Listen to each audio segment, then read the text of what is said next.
There was a time. I didn't realize I was going to be on my own. Come on, you guys. Come on out here with me. How's everyone doing? Ready? Let's go. All right. Okay. Oh, these are comfy. All right. Well, hi, everyone. Nice to meet all of you. Thank you for being here at the Project Play Summit 2025. Welcome to the Bay Area. I'll say this just for José's benefit, but this is the best region and the best city in the world. You're going to hear differently from some of my panelists, but don't listen to what they say, just with respect to that. The Bay Area, first of all, we planned and programmed great weather for you guys today. It's beautiful out there. Please enjoy and take in everything that the Bay has to offer. This is a region that has 7 amazing professional sports teams, 2 that are relatively new, with the Valkyries starting here in just a couple of months. We have a number of semi-pro teams. We have hundreds of thousands of kids playing sport in this region. And so you are sitting in the epicenter of sport here on the West Coast. And I say that as the president and CEO of the Bay Area Host Committee, because we will literally be the epicenter of sport. We have started that journey here in the Bay, hosting the NBA All-Star Game here just this past February. We'll host Super Bowl 60 next February, and then the FIFA World Cup. On our way, hopefully, to building a sustainable sports commission, and our mission really is to unite the Bay Area through sport. We, in February, around the NBA All-Star Game, announced the launch of the Bay Area Host Committee Foundation. And that foundation really sits so well alongside with the Children's Bill of Rights as we look to use the sports that will come in and the major events that will come into this region as a platform to do so much more than the game itself that happens on the field. And that's something I think that's important to all the panelists here. And so I'm also excited that today we also will be announcing and endorsing the Children's Bill of Rights. And for us, the importance, for me personally and for us as an organization, is that sport allows kids to develop all of the human characteristics and qualities that you want human beings to have. And so we believe sport just allows people to develop as human beings. You know, when I was growing up, I grew up in Vancouver, Canada. We had a rec center that was a 5-minute walk to my school, and all I did every day after school was just walk to that recreation center. And I know we have some people up on the panel that will talk about that, on how important it is to have access and facilities to play in and programming on those facilities so that you can develop on-the-field skills and off-the-field skills as well. And that experience for me basically shaped my love of sport and all of the qualities that I think helped me even as I progressed through my career. So I'm thankful for everything that these panelists are doing and that all of you are doing just by being here to understand the importance of play for kids. And so today I am so excited to have a great panel. We've already spent a little bit of time backstage. It might get a little spicy because there might be some trash talking that happens between us, but I'm okay with it. But I'd like to introduce these panelists to you now. First, to my immediate left, Lex Chalat. I can make fun of her a little bit because we've worked together. So Lex is the Executive Director of Soccer Forward. Next to her, Flynn Burch, Director of Global Philanthropy at Under Armour. Oh, wow, a little shout, wow. Yeah. Brought a hype squad. Correct. Man. Expensive. To Flynn's left, José Massó, Chief of Human Services for the City of Boston. And at the end, Atuya Cornwell, Director of Parks and Recreation for the town of Chapel Hill. So please, you guys, join me in welcoming our panelists to the stage. Okay, so as I start, I'm going to have a question that I'd like all of you to answer, and I'd like you to answer it after you give kind of a 15 to 30 second intro of what you do in your current roles. But first, the general question is, how did you come across the Children's Bill of Rights, and what was it about, that document, those rights, that really spoke and resonated with you? Atuya, why don't you start at the end? Yeah, absolutely. I have a pleasure to serve as Director of Parks and Recreation in Chapel Hill, phenomenal team, and one of our key elements is growing community through youth sports.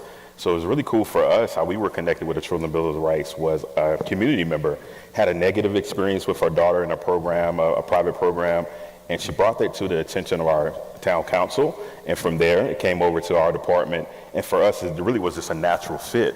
Because for us, you know, in Parks and Recreation, I often say we have the touch point to really introduce people to their first experience in the kids. It might be sports, it could be a clay program, it could be an art program, but we really have that great opportunity. So for us, the Children's Bill of Rights in Sports really fits in, and this our natural fiber, what we're striving to do on a daily basis to create community, inspire community, and provide rewarding experiences. So this is a natural fit, and we're super excited to be one of the newest endorsers, and our team has really hit the ground running. Yeah. Awesome. Jose? Sure. So once again, it's a pleasure to be here, José Massó, and I have the honor of representing one of the best cities in the country. It's the city of Boston, the city of champions. Thank you. Settle down here in Golden State territory. Wow. And as I state, What did we say backstage? Aisha can cook? Is that what we said? oh, listen. Aisha can cook. Yes, 100%. So you all are welcome for the 2022 finals. That'll probably be the last time in a long time because we are now building the dynasty. Nonetheless, I'm going to keep the trash talking to the minimum. You know, I say that I'm the face of, or I'm just a figurehead speaking about the work. The work that's happening is because of the folks in the audience, because of you all. Many folks will represent Boston today. Big shout out to you all, and thank you all for being here, who are on the ground doing the work. Now, the Children's Bill of Rights came about a year-long effort that we were actually trying to plan on the strategy of what it is that we were doing in Boston. Thankfully, this past November, we were able to launch Let's Play Boston.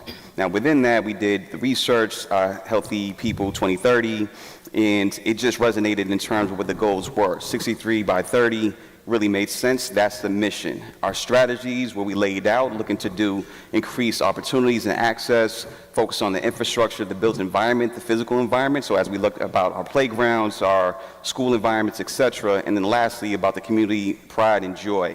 And with the Children's Bill of Rights, what that allowed us to do is have the vision. So that gave us the language and the foundation to be able to share with all of our partners of like, this is what our goals are, and this is how we're looking to achieve it. So again, grateful to be endorsing of it and looking forward to making more work happen.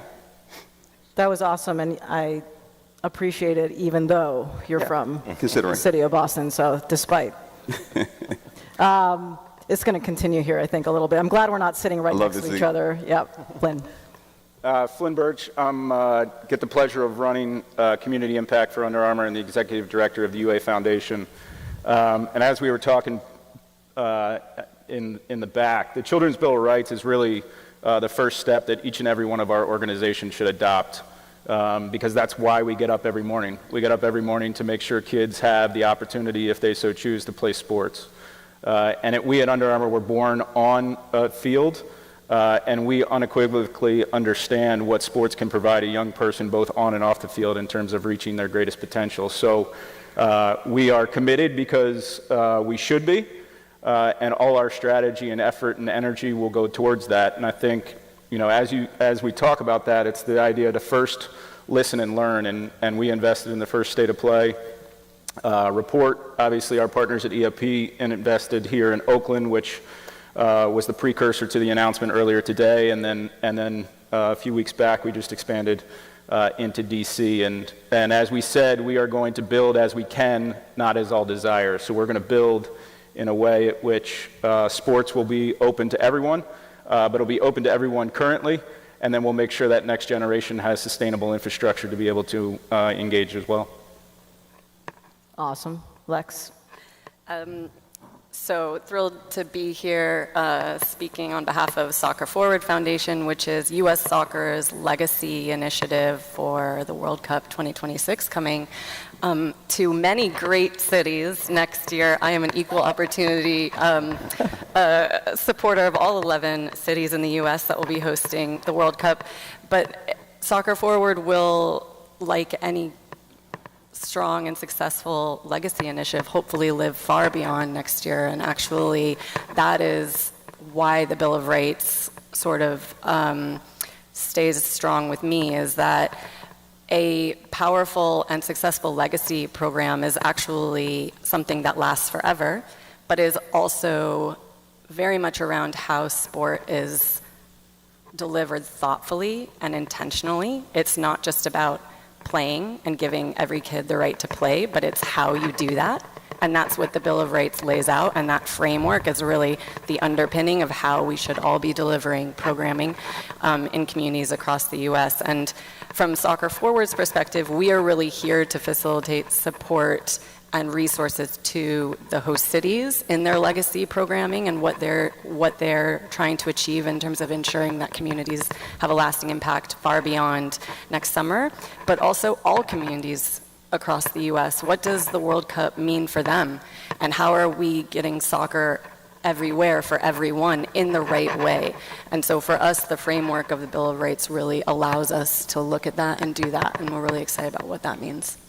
It's awesome. I think one of the things I really love about the Children's Bill of Rights and what the Aspen Institute is doing and has done is that it isn't prescriptive, so to speak, right? There are a lot of different ways that you can adopt and integrate the Bill of Rights into what you're doing every single day. And I think you're seeing a lot of different examples right up here on the stage. And I think where I want to go next, Jose, with you and Atuya, is, you're both approaching this similarly and in different ways as well. I think, Atuya, for you, you started by trying to eliminate some of the process or expedite some of the process in your city just to get kids the ability to play more easily, right? That's signage and permitting, et cetera.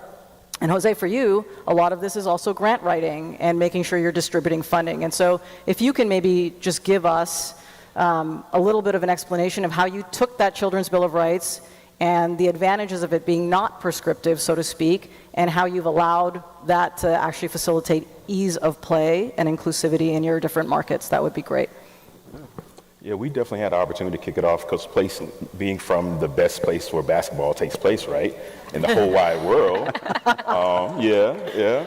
So a couple weeks ago, we had our youth basketball championship playoff. So that was our springboard to launch this and introduce to our community that we had endorsed it, as well as to be able to announce and share. So during youth basketball playoffs, the 8 and unders, the 10 and unders, we got the DJ going, we got the announcements, and we also were able to share about the Children's Bill of Rights in sports, and really excited for our coaches as well as our players and our parents and their guardians and so forth to really build this culture and really being a springboard. And then I think the cool effect was being in a smaller town. Our Daily Tar Heel wrote about it. Our colleagues down Franklin Street in Carborough were excited about it, and they reached out to me as well. So we're definitely, like I said, use that as a springboard for our youth basketball, but we're going to incorporate it into our playbook and our curriculum for youth sports. So all of our seasons coming up. And once again, the framework really gels with what we already have been doing, but it's really going to give us that springboard. And there's a lot of excitement around it because, once again, being able to curate an experience. I think about growing up in Charlotte, North Carolina, Tuckasegee Rec Center. Like, I remember those days. Miss Shirley, Tom, and George, they made my experience so amazing when I was playing baseball, playing basketball. So we're excited to be able to keep that fabric growing for a lot of park and recreation professionals that do that on a daily basis. And I would say for us in Boston, credit to our mayor, Michelle Wu, who prioritized this initiative. She really was like, we want to focus on youth sports. She has 2 young children and a third who's a baby right now, but does anticipate playing sports as she grows. And what she stated was just really along the lines of like, let's make this happen. And so for us, we made a considerable investment, $300,000 of operating funds to go to local sports organizations and leagues to do several things, to reduce the cost for equipment, increase access to facilities, funding for transportation, and to reduce the cost for registration fees for families, reduce or remove completely. And so again, this was this past year. What we're looking to do as far as a policy change to include and incorporate the Children's Bill of Rights for next year is to have that as a grantee that you are incorporating the Children's Bill of Rights in all the work that you do, right? And so that's going to be the policy shift that we make for next year. And then we're looking at sometime in the fall. Additionally, as we look at, the work that we're doing for both improving the training and opportunities for coaches, is having that included as well. Chris Lynch, who's a phenomenal partner up in Boston, is going to be leading that work actually this week And so we're going to make sure that that work is incorporated. And then in our facilities mapping, one of my colleagues, Jeff Lambert, who's in the audience, will be speaking about that later, thinking about how we have access to spaces. And so want to make sure that the places that we have access to are going to be incorporating the Children's Bill of Rights. We have it posted. We remind folks of what it is. It's going to be a slow build, but we do anticipate, again, it providing the common language that everybody could use moving forward. Yeah, I think that common language and the importance of a network effect, right, of everybody kind of feeling like they're included in the same thing and speaking the same language around it is essential, right, and important as people understand the impact that something like this can have. Flynn and Lex, let me pivot just a little bit because I want to talk about, you get youth in and playing through all of the things that we've talked about today and so much of what this audience does every single day. And then you talk about youth staying in sport and the importance of doing that. And Lex, you and I have had a lot of these conversations offline, but what I love about what Under Armour has done and continues to do, and what I think Soccer Forward is about, is taking the culture of sport and instilling that culture into the everyday vernacular vibe. I have two older boys, right, where the coolness effect is important. And so talk about just how your individual organizations take kind of the importance of culture and instill that into how kids continue to play, both from just a corporate perspective and Under Armour and all the things you do around all sports. And in this market, we see you around basketball a lot. And then Lex, with you, just the importance of the World Cup in that and what that does for a moment in time where kids will be paying attention. This will be part of the culture of what happens every day in the United States, if not 3 countries. So, Flynn. Yeah, I mean, I think in Baltimore, we kind of, as we were talking about earlier, not being prescriptive, we started with high school sports. And we made sure that every single kid had the greatest uniforms, that every single kid had a safe place and an inspiring place to play. We partnered with Positive Coaching Alliance to make sure that we had trained coaches who were engaging, making it fun, and making a kid want to come back the next year, right? And now we've built, in partnership with City Schools, the first ever platform across the district-led platform across every single middle school. So you have that pipeline. So when a kid gets into sport at 6th grade, they have a journey ahead of them. Differently, here in Oakland, we started in the middle school space because that's what they told us. They said, we need help there in terms of investment. And when we started investing in 2021, 14% of the population in middle school OUSD was playing sports. At the end of this school year, 45% of kids will be playing sports. That's awesome. So, and as you think about that, it's not Under Armour, it's not Curry Brand, it's not Eat, Learn, Play. It's the coaches, it's the administrators, it's the parents, it's everybody who has come together for the betterment of that kid. And I think that's the main thing that we've begun to learn is we can't do it alone. We have an incredible platform to be able to utilize what we have at our fingertips to be able to invest and to be able to build strategies that are creative, but at the same time, we need every person who's on the ground speaking that same language and being able to make sure that, again, we're building for today's kid, but also tomorrow's. It's amazing.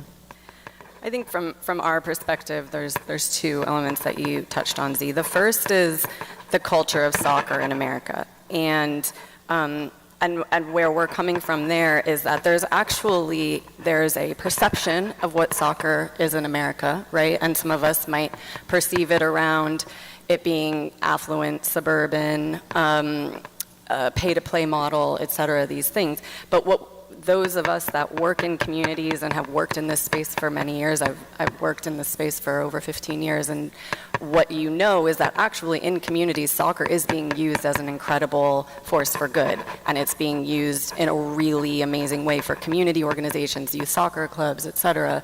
There's incredible tools and resources around referee training and volunteerism and how you engage newcomer populations into your sport, et cetera. And what we have found from a U.S. soccer perspective is actually it's very siloed and it's very fragmented. And so, as you mentioned in the lead up to next year, how do we all come together? How do we all feel part of something? How can we contribute what we know to the greater soccer community? And that's our membership that are doing really great work. It's the Soccer for Good organizations. It's the community organizations that see soccer as an intervention. So we're building that sort of repository of amazing resources, research, great stuff that all of organizations like yourselves are doing in this room, to make that available and accessible to any community, any organization that wants to, and this idea of kind of paying it forward and understanding that.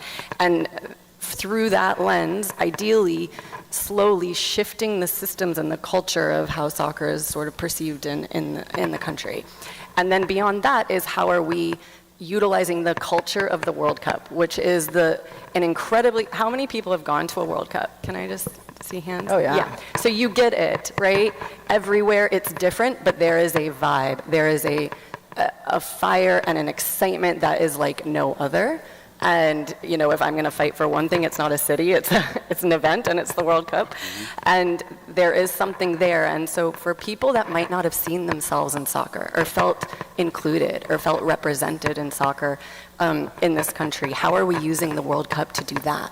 How are we telling that story? And for us, it's about lifting up amazing organizations and community groups that are using this sport as a tool, and then also telling that story and then providing them with connection and resources to scale and to get into more schools and to get into more communities and to train the next generation of amazing community leaders to use soccer. And that's really what we're really driving towards in terms of using that moment and that cultural kind of spark to shift us into another gear of how soccer can truly make an impact in this country. Yeah, I tell a lot of people that if you have not yet experienced a World Cup, get ready and buckle up, because it is going to be an event that comes into, you know, this market amongst many others, and you will see a fandom that you've never, ever seen before. So, yes, but at the same time, sorry, Z. See, it was going to get spicy. No problem. Lex, do you have something to say? Go ahead. I think it's also, no one has ever been to a World Cup like we'll be next year. Exactly right. We have 16 cities, different communities. You guys are talking about which city is the best right here. You know, every single city is going to feel different, and how that makes an impact in that city is going to be different. And so from a Soccer Forward perspective, we're saying, and I'm saying right now, like, we are here for you. How can we help you in what you want to do? How can we help unite it? Because we know that the sum is greater than its parts. And going back to the Children's Bill of Rights, that's really what that is about, right? That's about how are we all having this same narrative and this same story to tell. We're hosting the world next year. We're showcasing to the world what we're trying to do from a city perspective and a country perspective. Let's do it in the right way, and Children's Bill of Rights can help us do that. Yeah, I'm conscious of time, but I have one more question for all of you. So the next few years in this country are going to be huge as it relates to sport. There are already amazing sporting events, teams, athletes, you know, that we get to see every single day. We're going to host the FIFA World Cup, as we talked about. We're going to host an Olympic Games and a Paralympic Games. And so as you think about the Children's Bill of Rights and knowing how sport is going to proliferate everything that we talk about in this country, give me, if you can, the headline you want to see in the next 5 years as it relates to youth and kids playing vis-a-vis the Children's Bill of Rights. I didn't even prep you with this question, but give me, like, what is your hope and vision and the headline that you want to see in the next 5 years? So I'll just quickly say hashtag together. My department gets on me like, I don't know if hashtag is a cool thing, but it's hashtag together. Hashtag together, because we play a major role in this building community and inspiring community, but it's the partnerships as well. So we're excited to be able to have that role, and with all these great sporting events coming up at the local level, we're going to be a partner in that to curate those experiences. So when you see something on TV, they're excited about it. My team's going to have that great responsibility to connect them to that sport and keep that energy going. So just hashtag together, and we look forward to building. Yeah. For Boston, I would say the headline I see is Boston surpasses 63% for youth sports participation in the city of Boston. So that's what I'm aiming for 2030. We are also a host city for next year's World Cup, so super excited for that. Shout out to Boston 26. Connect with us, and we want to learn more in order to be able to reach that goal and that headline. We want to be able to reach out to you all, incorporate ideas, learnings, opportunities, etc. Tyreek Wilson, who's my colleague, really tall, good-looking gentleman, carries himself like an NBA player. Make sure you connect with him directly because he'll be able to make sure that we make this work happen. I think as we look at our platform and Project Rampart and this idea of fortifying a city, it would be amazing to see the partners come to us and are willing to put this platform and this blueprint in every single city across the country. And I think if that's the case and we really fortify what sports means for a young person, where they go to school, where they spend out of school time, or where they are in their Parks and Rec department, that every kid has the opportunity to play sport, because we all know that they'll have better outcomes off the court and off the field. We need Tom Ferry to come make a headline out of that, please.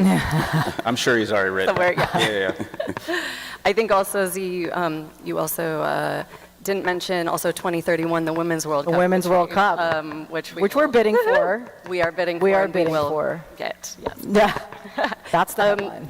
Yes, that's the headline. No, but if you include 2031, you have, an even longer stretch of exciting sporting opportunities. And I think from our perspective, the headline is everywhere for everyone. And that is really what we're trying to do, and supporting all of these organizations and yourselves to do that.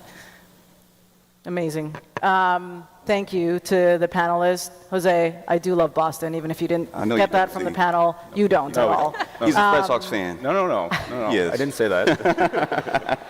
Go Guys, I think the panelists will be here for a little while. I encourage you to have a really, really great session here in Berkeley, and I hope you get as much out of it as we have up here, just talking amongst ourselves. It is a great time to be in this country around sport. There's a lot happening, and I'm excited to do really great things with all of you. So thank you very much. I think we have some announcements as soon as we walk off the stage, but have a great rest of your time in the Bay Area.